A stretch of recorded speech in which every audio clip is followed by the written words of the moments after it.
Dağıstan bugün Russuz bir respublikaya çevrildi. Çeçenistan o cümleden, İnguşetiya o cümleden, Russuz respublikaya. Bunlar bir yana, burada hardasa bir başka coğrafyadır. Orenburg, yani Qazaxıstan dövlətinin qurulduğu, indiki respublikanın qurulduğu, Qazaxıstanın paytaxtı olmuş Orenburg şəhəri. Ki o da yeri gəlmişkən başqa bir Zəngəzur deyə, Orenburg. Başqırtistandır, quzeydə. Evet. Arada Orenburgdur, sonra Qazaxıstandır. Qazaxıstanın əlindən alıb Rusiyaya birləşdiriblər. Necə ki bizdən Qərbi Zəngəzuru alıb Ermənistana birləşdiriblər.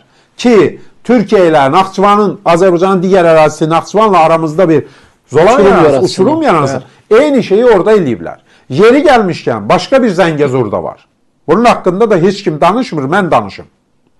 Bizim Xaçmaz rayonu ilə Dağıstan sərhəddir də. Bəli.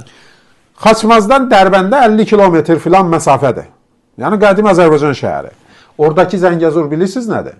Axtı rayonu. Azərbaycan Respublikasının sərhədi boyunca Axtını dağlardan gətirib dənizə çıxarıblar. Balaca bir zolaq. Ki qədim Azərbaycan şəhəri, bölgəsi olan Dərbəndlə Azərbaycan Respublikasının arasını... Aslında Dərbəndin bir hissəsi də Axtı, eləmi? Bəli, bəli. Bizimdir. Yəni bütün qədimi xəritələrdə o hissə ki var. İndiki adı nədir oranın? Axtı rayonu. Elə Axtıdır. Axtı rayonu, bəli. Onun Axtı rayonunu Axtı dağ rayonudur. Dağlarda olan bir rayondur. Təbii ki, əhalisinin əksəriyyəti ləzgilərdir, darginlərdir və s. Yəni Türk rayonu deyil. Türklər də var, Azərbaycanlılar, azdılar. Yeri gəlmişkən onu da deyim. 100 il qabaq həmin Axtı rayonunda və bütün Dağıstanda ortaq dil Azərbaycan, yaxud Türk dili idi. Və bütün xalqlar bir-biri ilə bizim dilimizdə, bax mənim sizinlə danışdığım dildə danışırdılar. 100 il qabaq, düz 100 il qabaq. Rusiya vəziyyəti dəyişib kökündən. Yəni deməyim odur ki, Rusiya buradan Qərbi Zəngəzuru əlimizdən alıb verir Ermənistana. Orada Axtı rayonunu süni şəkildə gətirib dənizə çıxarıb, Xəzər dənizinə. Ki, Azərbaycan sərhədi boyunca Dərbəndlə əlaqəmiz itsin. İtirib. O tərəfdə də Orenburgu Qazaxıstanın əlindən alıb ki, orada Qazaxıstan Respublikası qurulub. Paytaxtı olub Qazaxıstanın.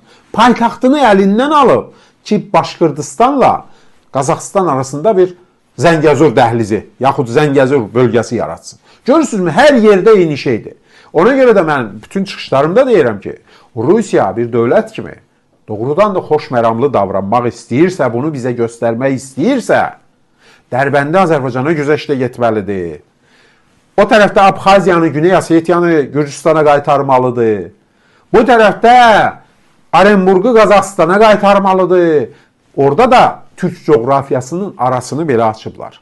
Orenburgu götürmək. Amma sevindirici xəbər nədir? Odur ki, artıq mənim əlimə məlumatlar çatır ki, sən demə, son dövrlərdə Orenburg vilayəti, yəni şəhər, mərkəzi Orenburg şəhəri olmaqla, Orenburg vilayəti və ətrafından 400 min Rus Rusiyanın içərilərinə köçüb. Qazaxıstan sərhədində qalmaq istəmirlər. Başqırtistanla Qazaxıstanın arasında qalmaq istəməyiblər. Sizcə bu nədən xəbər verir? Bu, insanların təfəkküründə artıq Rusiyanın çöküşünün xəbərçiləridir. Ki, adamlar düşünür, Dağıstandan da ona görə qaçırlar. Yenə də qoy təkrar olsun, bizim tamaşaçılar bizi qınamasınlar, bağışlasınlar. Yəni bu təkrarları deyirik. Dağıstanda, SSR dağılanda 1989-cu ilin siyahıya almasına görə 25% Rus var idi. Əhalinin ümumi sayının 25%. Bugün o faiz 2-dən aşağıya düşüb. 2-dən aşağıya. Ruslar... Gediblər. Çeçenistan da həmin idi. İnguşetiya həmin idi. Düzdür, o vaxt Çeçen-İnguş bir ortaq respublikaydı da. Oradan da gediblər. Yəni o İnguşetiyada, Çeçenistan'da hətta 1%-dən aşağıdır Ruslar. Чтобы не пропускать самые свежие новости о Кавказе, подпишитесь на наши соцсети.